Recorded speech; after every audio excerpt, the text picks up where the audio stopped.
Hey everyone, I'm Greg Nettle. I serve as president of Stadia Church Planting, where we want to help you start thriving, growing, multiplying churches for the next generation. I'm really excited about this episode of the Church Planting Podcast. Thanks for joining me. Our guest today is Will Blanchard. I got to know Will, it's only been about a year ago, but I was like, this is someone I want to spend more time with. He's a teaching pastor and leader of the multiplication team at Fellowship Bible Church in Northwest Arkansas. Fellowship Bible Church is this incredible church that's planting churches and multiplying all over the world, and amazing what they're doing, and their story needs to be told.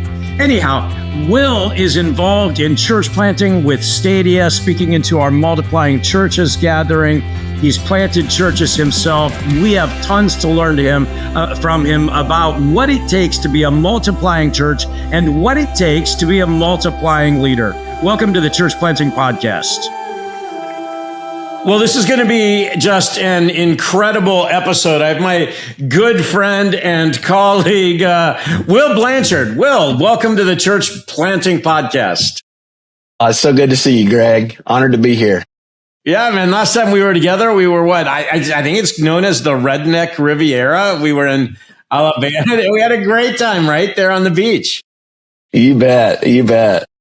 And we're dreaming about church planting and how to 10x church planting in the United States. But I mean, that's easy with you because you're a church planter, Will. Talk about it a little bit.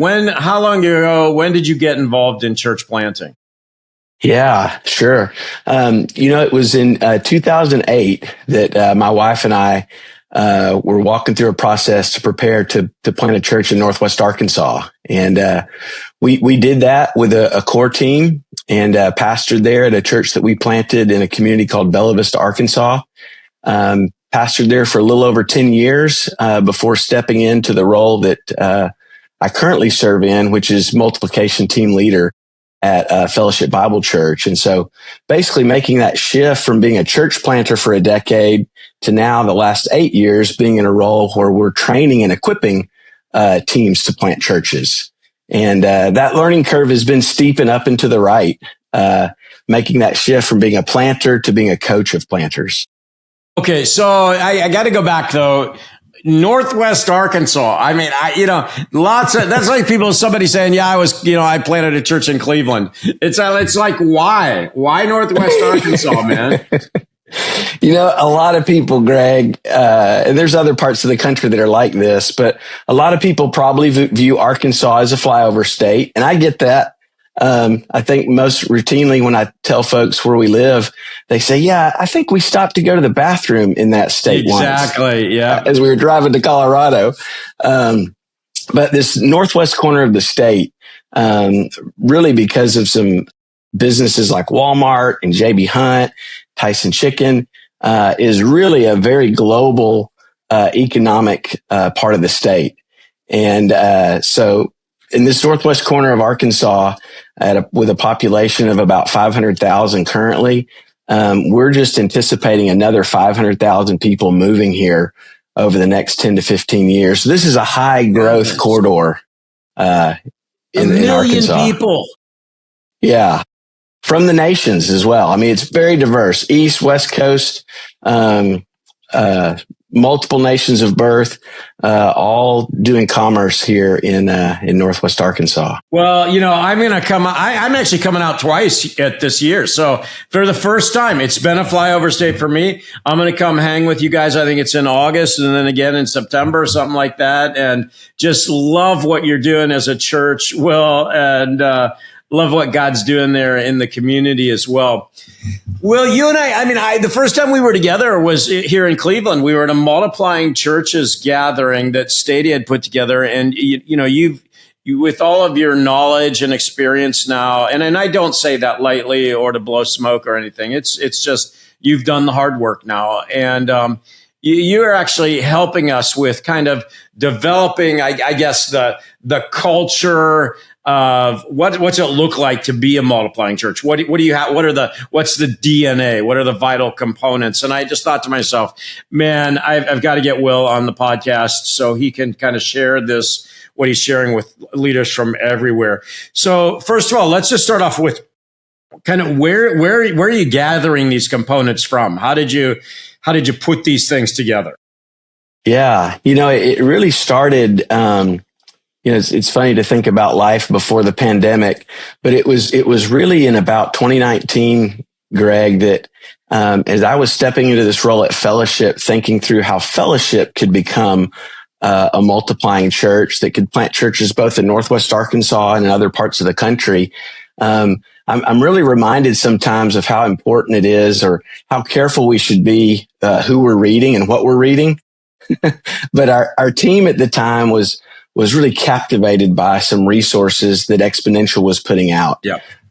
In that 2018, 2019 on into 2020, around some of the conversation around what it looks like for that level 5 framework for churches that could make the leap or the shift from being a growing church to a reproducing to a multiplying church. And so at the time, our team was really asking some questions about what would it look like for Fellowship Bible Church in Northwest Arkansas to become a multiplying church.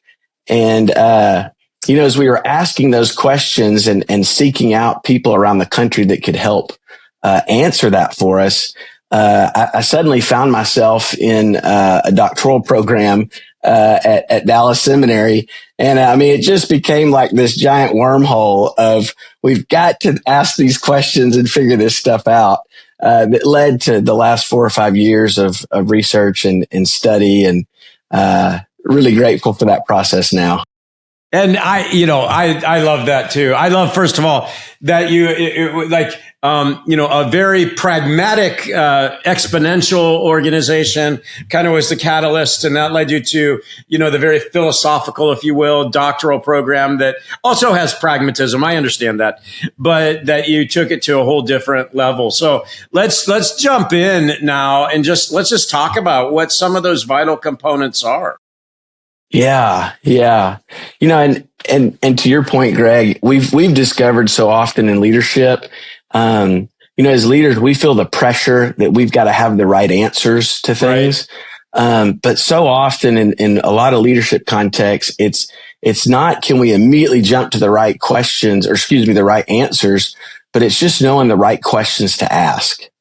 And so showing up to this whole conversation with a real sense of curiosity and a confidence that the Lord was leading us into this quest, really fueled some of the questions that we were asking. But what we notice is that by and large, especially in North America, and this is where that level 5 framework from Exponential led us, was just a small percentage of churches that were actually multiplying. And when we started to do the math, we noticed that less than 0.5% of churches would fall into that category of being multiplying churches in North America. And so it really gets you down to just about 1,500 churches in the country out of 350,000. It's sobering. Yeah. And so from that list of about 1,500 churches, we sort of whittled that down to about 75 that we were going to do some real sort of deep work with, and do some case studies around. And what we began to notice is that there were 4 vital components that were consistently present in the churches that were multiplying. And the beauty of these vital components is they started showing up regardless of model, regardless of denomination affiliation, that there were some common traits that were present in all of these multiplying churches. And so, I can't wait to hear them, because this is, I feel like you've got multiple years and tens of thousands of dollars of research that you've kind of now are distilling down to these 4 vital components. Yeah. Well, and the beauty of it is, as these vital components began to emerge, Greg, was to see not only how biblical they were, but really how simple and clear they were. And that's so often the case. We can really overcomplicate things. But at the end of the day, to just come back to just the simple truth that Jesus is calling us to be obedient to, is we find so compelling. But the number one component that began to emerge, Greg, was simply that the churches that were multiplying, they had an organizational identity that was shaped by multiplication. And okay, unpack that, because how do you shape your identity by multiplication? Yeah, and the beauty of it too was sometimes the word multiplication wouldn't even show up. But when we began to sort of evaluate or take a look at the things that shaped and marked both the identity and the culture of those churches, multiplication was just sort of woven into the fabric of who they were as a local church expression. And so, simply put, part of the framework we began to use was to notice when a church understands who they are and where they're headed and how they're going to get there, that really sort of defines their organizational identity. And so some people might use words like looking at a church's mission, vision, their core values, their core beliefs, maybe even their model for ministry, their structure. When you begin to look at these components that really define who a church is, where they're headed, and how they're going to get there, their organizational identity begins to emerge. And so the churches that were multiplying, they had multiplication just woven throughout that organizational. So it sounds like that didn't happen by accident. That either happens, number one, by the initial heart of the first leader who's kind of setting that direction, or it happens as a team maybe later where they're really being intentional, right, about the future of the church. Absolutely. And that's the word that I would use to describe that, as intentional. They know they're not going to stumble into making disciples, or they're not going to just stumble in to church planting. That they understand biblically that Christ has called them to make an impact on that community and to multiply disciples. Okay, so let me ask you this, Will. I'm leading the church now, and I'm listening to this, and yeah, we'd like to be a level 5 church. So what I'm hearing you say, I think, is we need to really go to ground level, to foundational level then, and go, okay, how does this affect our mission, vision, values, the way we operate? Are you saying you have to really take a hard look at your core?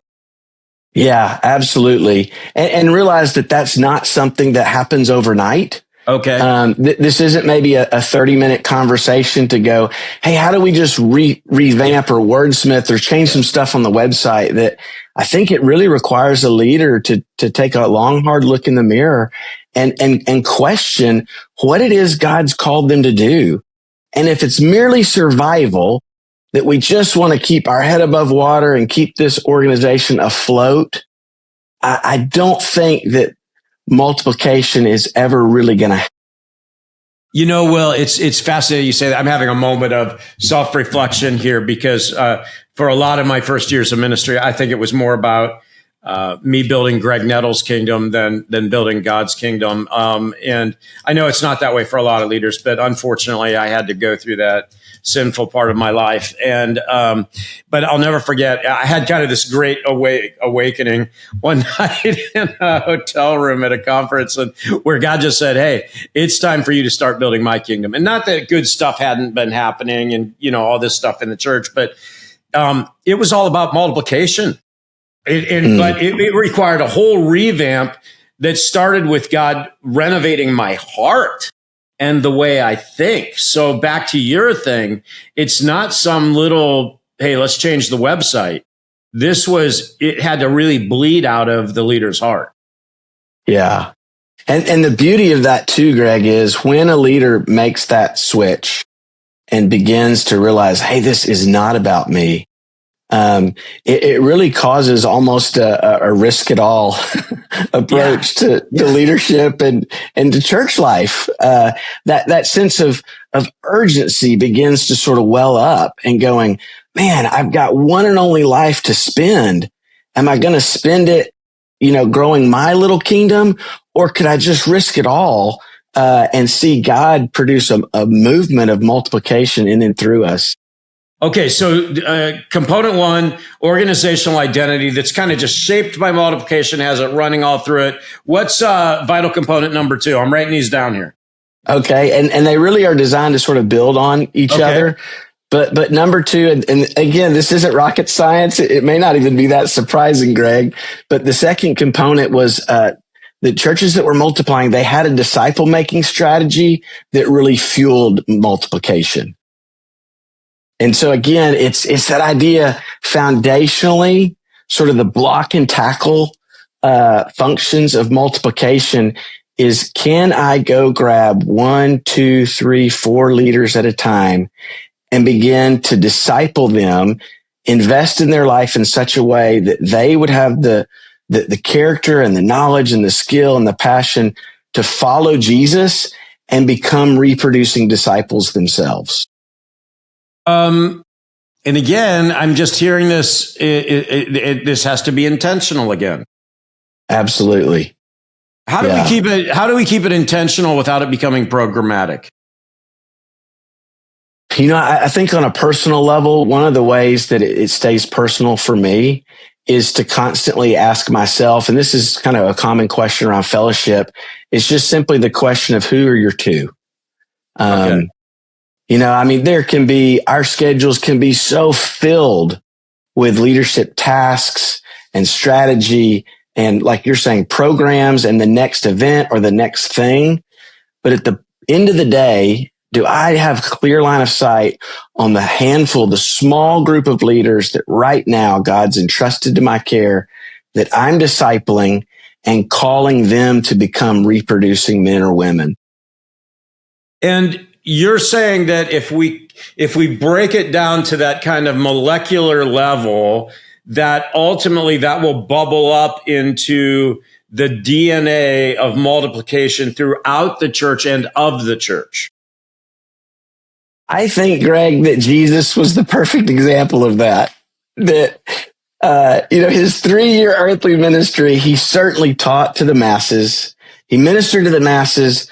But at the end of the day, if we were to break down almost a pie chart of the time that he spent in that 3-year earthly ministry, we see that he spent the majority of his time with 12. And even within that 12, Peter, James, and John, there was almost an inner circle of leaders that he was discipling.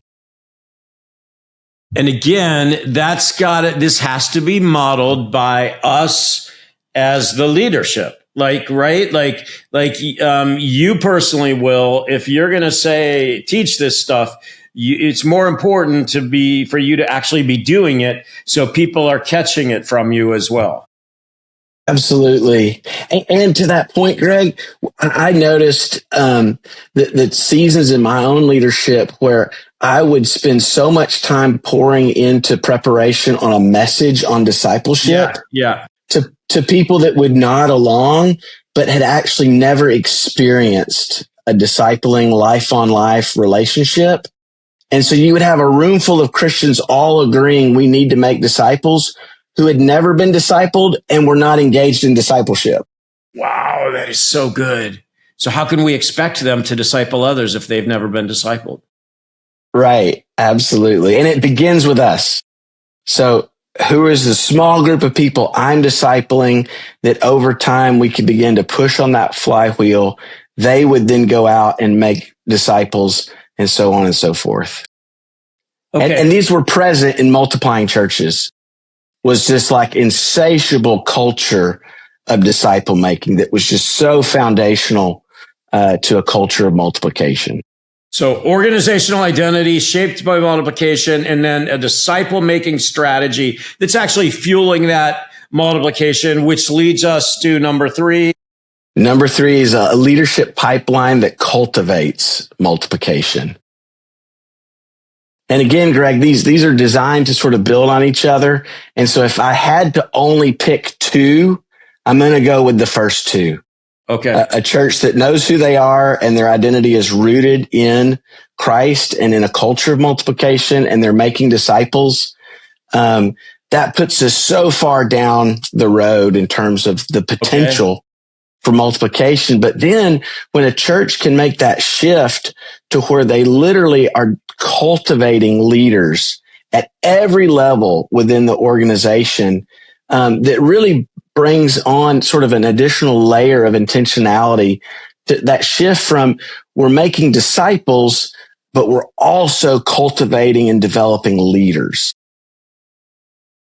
Okay, so is this something where now you've developed a specific type of curriculum to do that, Will, or Bible studies, or this sounds like now we've moved from the everyday mentoring and discipleship stuff into a more formalized, I guess, track, or no? Am I reading that wrong? You know, that what we noticed with the multiplying churches, Greg, was there was a variety of strategy that was implemented here. And that was actually, we found, rather than that being confusing, we found that really compelling to realize there's a variety of ways that God expands his kingdom. But again, it was back to that word of intentionality, that the churches that had a deep bench of leaders, or that on deck circle was sort of full and ripe for sending out planters, they didn't just sort of stumble into that. There were levels of intentionality to where, again, regardless of sort of the form of the church, there were teaching teams that were developing the next generation of teaching pastors. And there were worship leaders developing the next generation of worship pastors, and community groups that were raising up community and students and children. And so it was almost like at every level, whether it was highly formalized and programmatic or very organic, that the churches that were multiplying, they had a clear strategy for how they were going to cultivate that pipeline. And ultimately, then when we talk about multiplying the church itself, there's going to be a percentage of leaders that step up and say, hey, I think I might be called to lead a new expression of church. Yes.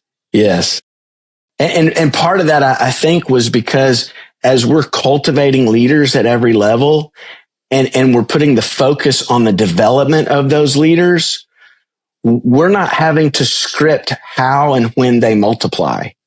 Rather, we're cultivating that soil, and we're putting together developments, processes, and pipelines that are leader centric. And then we're helping those leaders identify the unique expression and vision that God has placed within them that needs expressed for the good of others and for the glory of God. Okay, so organizational identity shaped by multiplication, disciple-making strategy that's fueling multiplication, and then really an intentional leadership pipeline in every area that's cultivating multiplication. And then number four, and this is sort of just the cherry on top, the churches that were multiplying, they had a clear pathway for how they, and again, encourage others not to get hung up on language, but a clear pathway for how they were going to assess, train, and launch church planters who were going to pursue multiplication. So again, some churches are more comfortable with phrases like discover instead of assess. Some, instead of training, call it equipping.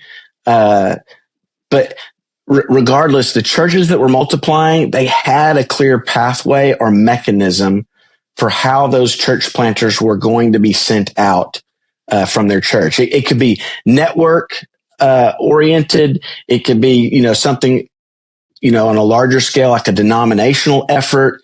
It could be very organic. But again, we saw within churches that were multiplying, they didn't just simply walk over to the wall and flip a switch and go, man, we need to be a multiplying church. Right. And flip the switch. No, there was great levels of intentionality, everything from their organizational identity to their disciple making to their pipelines, but then also that pathway for how folks were actually going to be sent out.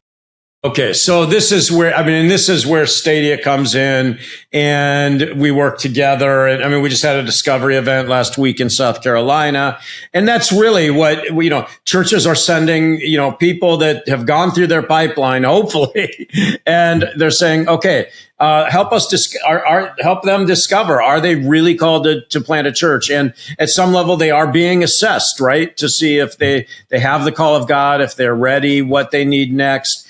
And so I guess what I would encourage everybody, I would love everybody to use Stadia, because obviously I believe in Stadia completely, or I wouldn't be involved in it. But you need to be using something or somebody, is what I'm hearing Will say. Somehow you have to have a plan in place that's going to help your leaders that you're sending out be assessed and coached or trained and launched. And how do they do fundraising, and how do they do, build teams and put leadership structures in place? There's all of that stuff. And you really need it. And again, I'd love for Stadia to be that partner with you. But Will, what you're saying is you have to have somebody. Absolutely, Greg. And that's where you didn't ask for me to give a plug for Stadia, but just candidly, that was where Stadia was such an answer to prayer for Fellowship Bible Church, is as we were seeing these vital components emerge in multiplying churches, and we were evaluating our own organizational identity and our own disciple making and pipeline. When it came to that pathway, the question we were asking is, who's going to be the set of outside eyes to help us see the things that we cannot see, particularly in that discovery phase with our planters? And so that's where the partnership between Stadia and Fellowship really began to emerge and flourish, was to have Stadia help be that outside eyes with the experience and the track record to help assess our planters around those 4 areas of competency, and then provide ongoing support through that process. Will Blanchard, Fellowship Church, amazing church planting leader in the multiplication space. I'm so grateful, Will. Will, one last question. What are you most excited about right now? What gets you up in the morning and I'm going to say specifically, when it comes to what's going on in the church? Yeah, no, the word that comes to my mind, Greg, is just the vibrancy of the body of Christ. And being able to work with churches across the Ozarks or in different parts of the country, and just watching the way that the body of Christ is vibrant and lives are being transformed by the gospel. It really does feel like a gift to have our lives invested in such meaningful work. Will Blanchard. Thanks, Will. Blessings to you, Greg. Thanks for listening to the Church Planting Podcast. The Church Planting Podcast is part of the Stadia Podcast Network. To find more great episodes and to see how Stadia can help you start thriving, growing, multiplying churches for the next generation, be sure to check out stadia.org/podcasts.